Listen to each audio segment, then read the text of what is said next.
Hey, what's up guys, my name is Charlie. Today we're going to be watching some Nostalgia Critic and it's going to be some Space Jam. Oh boy, I remember Space Jam. Was it that film Michael Jordan and there was like Bugs Bunny and stuff like that. I remember watching it in primary school when I was like 8 years old or something like that. But yeah, it was a very long time since I watched that. But I mean, my God, that film, I think it was good. I sort of liked it. I hear a lot of people don't like Space Jam, but I think it was my sort of jam, pardon the pun, as a kid. I sort of liked it. I haven't really watched it since, obviously. But yeah, it was pretty good as a kid. I quite liked it. You know, as a kid, you really don't notice this sort of stuff. But yeah, I really liked it as a kid. As today, I'm not quite sure because I haven't seen it recently. But yeah, let's check out the video, shall we? Let's go. Hello, I'm the Nostalgia Critic. I remember it so you don't have to. You know, I love the Looney Tunes. Who doesn't? They're funny, they're clever, they're unique, they're absolutely wonderful. Yeah. And you wanna know what else? I love basketball. Again, who doesn't? It's fun, it's intense, it gives you a rush of energy. It's also absolutely wonderful. However, you want to be sure to keep these two elements as far away from each other as humanly possible. Because if you don't, you get fucking Space Jam! The worst piece of commercialized half-baked horseshit that ever hit the... Okay, alright, I apologize. I just really hate it when Hollywood takes not one, but two of the things that I hold so dear to me and poisons it with undiluted urine-filled backwash that I hate so much. So, with that said, let's take a look at how these two wonderful pastimes got transformed into the cinematic gang rape that lies before us. First of all, you might be wondering, how the hell did this idea even come about? Yeah. Well, in the early 90s, Nike had a brilliant marketing plan for selling their hottest new item, Air Jordans. Obviously, they had Jordan on board, but they needed something else that would be sure to grab all the little kids' attention. So Nike made a deal with Warner Brothers to throw in characters like Bugs Bunny and Marvin the Martian into their commercials. What'd you expect? Elmer Fudd? The ads were a huge hit, and soon Bugs Bunny and Michael Jordan became America's top marketing whores, sucking dick for Nike, McDonald's, toy moguls, and too many t-shirt companies to count. Gruesome, ain't it? After this big success, the marketing heads at Warner Brothers got an idea. What if we turn the commercial into a movie, thereby turning the movie into a commercial, thereby producing commercials for commercials? It's like every advertiser's wet dream, a perpetual marketing money-making motion machine that has the ability to turn shit into gold! Well, that's how it goes. And thus, Space Jam was born, the first film that was quite literally a commercial for a commercial for a commercial. But don't worry, they hide that fact very cleverly. Get your Hanes on, lace up your Nikes, grab your Wheaties and your Gatorade, and we'll pick up a Big Mac on the way to the ballpark. Subtle. But still, a movie with two of America's most treasured icons was a pretty big deal, and we knew that the heads of Hollywood wouldn't just throw any crap together for their money-making prized possessions. Obviously. So tell us then, what's the story? You see, these aliens come from outer space, and they want to make us slaves in their theme park. So we challenge them to a basketball game. But then they show up, and they ain't so little. They're huge!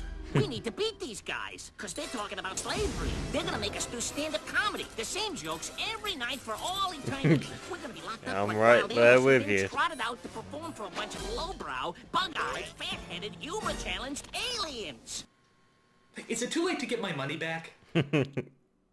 Okay, so the story Bugs was trying to get across starts off with Michael Jordan after he dropped out of the NBA. The first time he dropped out. We see him during those embarrassing years when he actually took up baseball instead of basketball. And that's not bad writing, that actually happened. Meanwhile, we travel to, outer space, where the evil ruler of a, theme park on the moon is looking for new attractions. So he sends his aliens to kidnap the Looney Tunes, who live in, the middle of the Earth, where the Looney Tunes retaliate by, challenging them to a basketball game. How many times have we heard that story? We got to get new agents. We're getting screwed. But before we even get to that, we have to watch dozens of scenes where Michael Jordan is interacting with his family. Smell with Jeff. Well, he went 2 for 5 and lost 32 points in his batting average. Yeah, so that puts him at like a 685 or something. Oh, come on. Can't you get to the Looney Tunes already? What do you think? I'm kind of partial to purple and gold myself. It goes better with my coloring. Second thought, go back to the boring family. Chicken. Chicken and what? Chicken and collard greens. Ooh, sounds nice. Second thought, go back to the Looney Tunes. One giant leap for Moron Mountain. Is the 700 Club on? I thought you'd never ask. Judging by those clips, you may have noticed the first problem with this movie. The Looney Tunes aren't funny. They're rude, loud, and obnoxiously annoying, but they're certainly not funny. In fact, the writing for this movie is so horrible you almost wish the original Looney Tunes from the 50s could sit there and watch it. I'm a cheerleader. He's from Jurassic Park, that guy. I don't Can't remember his name, but he's from Jurassic Park. And he's also from Rat Race. I wet myself. That's the two movies I remember. Very funny. The second problem you may have noticed with this movie is that Michael Jordan is not funny. He's dull, boring, and an incredibly bad actor, but he's certainly not funny. In fact, I don't even think he knows he's in a movie. I think they just followed him around with cameras and then painted some cartoon characters in the background. Most Getting back to likely. the story, the aliens decide to go back to our world and try to get some extra strength. While there, they sit next to the wife from Everybody Loves Raymond and the guy who did the voice for I Homer remember Simpson. this scene. How My god. random. So the aliens steal all the talent from some of basketball's greatest players. We're fine. It's just some psychosomatic deal or something to do with the moon or the alignment of the planet. Wow, it looks like they took their acting talent too. It stinks. So the aliens become giant monsters which the Looney Tunes can't possibly defeat. So they get the help of Michael Jordan and his wormy little assistant played by Wayne Knight, who I was surprised to Wayne find out is not a cartoon character. Oh yeah? Who says? So the game is on, and all the Looney Tunes join forces to stop the evil aliens in a universal Space Jam. Which still sounds strange to me, I don't know. When I think of Space Jam, I think of that stuff they used in Spaceballs to block out the radar. So all your favorites are there for the lineup, including Bugs, Daffy, Porky, Taz, Elmer, Lola, Tweety, Marvin the... Wait a minute! Who the fuck is Lola? Oh, wait, I remember from the classic Lola cartoons. You know, with the... and the... I don't remember Who the her. fuck's Lola? Lola turns out is a girl bunny they created to bring in more of the female demographic. Unfortunately, they didn't really make her fun, silly, goofy, or zany. In fact, they didn't give her any personality at all. They just tried to pose her off as some sort of strange sex symbol. Which is kind of weird because she is in fact a rabbit. She's not a person, she's a rabbit. If it was a person, maybe it would make a little bit more sense to make her a sex symbol, but she is in fact a rabbit. Why would anyone want to fuck a rabbit? What sense does that make? Rabbits aren't sexy, rabbits are food! I mean, look at her. They dress her in skimpy clothes, they make her wear short shorts. Oh, and here's the biggest insult of all. They actually gave her bunny boobies. Bunny boobies! I mean, what kind of sick, twisted pervert actually gives a cartoon character bunny boobies? I mean, if that Hassenpfeffer hussy actually has female genitalia, what does that mean the other Looney Tune characters have? We've got balls! Stop! Okay, alright. Let me make one thing perfectly clear to all you Warner Brothers representatives out there. We don't want to fuck bunnies. I can't believe I have to say this. We don't want to fuck bunnies. I mean, we're people. Therefore, we like to fuck other people. Well, I'm some sure people there's like to some fuck small bunnies. percentage of people out there that like to fuck bunnies, but Yeah. that hardly seems like a very profitable demographic. That's what I was I'll put it to thinking. you. Some Have people you ever do. seen a bunny It's that a you weird actually world, had the people. hots for? That doesn't count!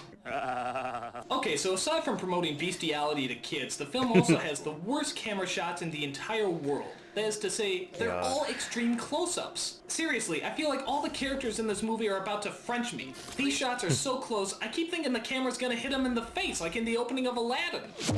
Too close. A little too close. So all the Looney Tune characters, Bugs, Daffy, Taz, Ho, and so forth, pretty much get their animated asses handed to them. And trust me when I say no one is spared.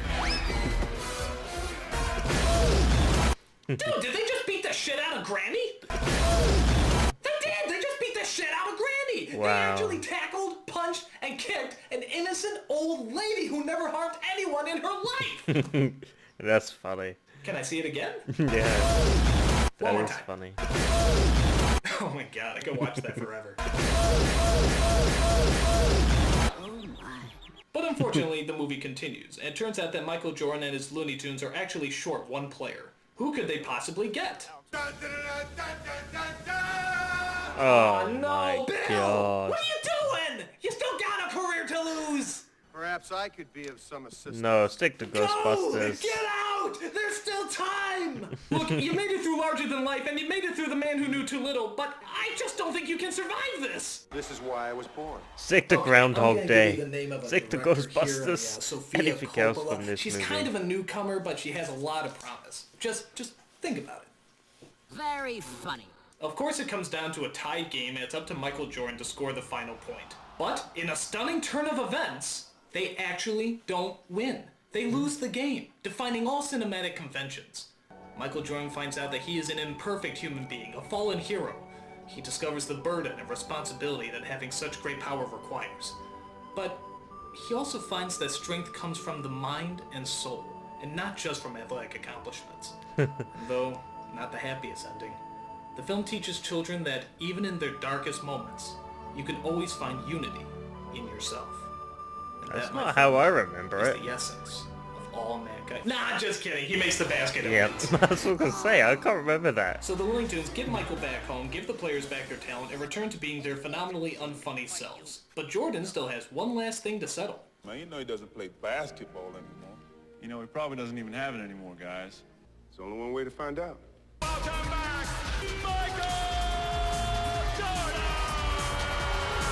Oh, I see. It's because of the Looney Tunes that Michael Jordan came back to basketball. God,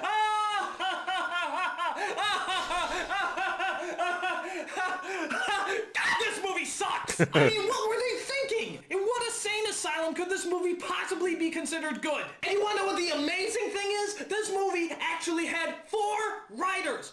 4 Wow. writers! And not one of them knew that they were writing intergalactic pig shit. I mean, can you imagine what the writing session with these 4 morons was like? I see aliens. I also see Michael Jordan being sucked down a golf hole to win a basketball game against Bugs Bunny. Actually, that explains a lot. That's it. We're out of here. Yeah. I'm the nostalgia critic. I remember it so you don't have to. God, what a bad movie.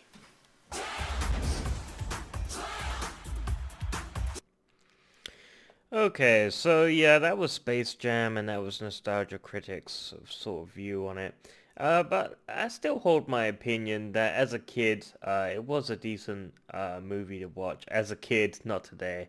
But from my childhood memories, it was actually a good film I watched. I mean, it sparks good memories. So yeah, I mean, I don't really hate the movie. I'm not really saying, oh, it's the worst movie ever. I've seen worse, obviously. And, you know, Space Jam is sort of an okay movie to watch as a kid. There's much more worse out there, guys, trust me. But yeah, if you like this video, make sure to give a like and comment down below, and make sure to subscribe to my channel if you enjoy my content. I'll see you guys in the next video. Peace.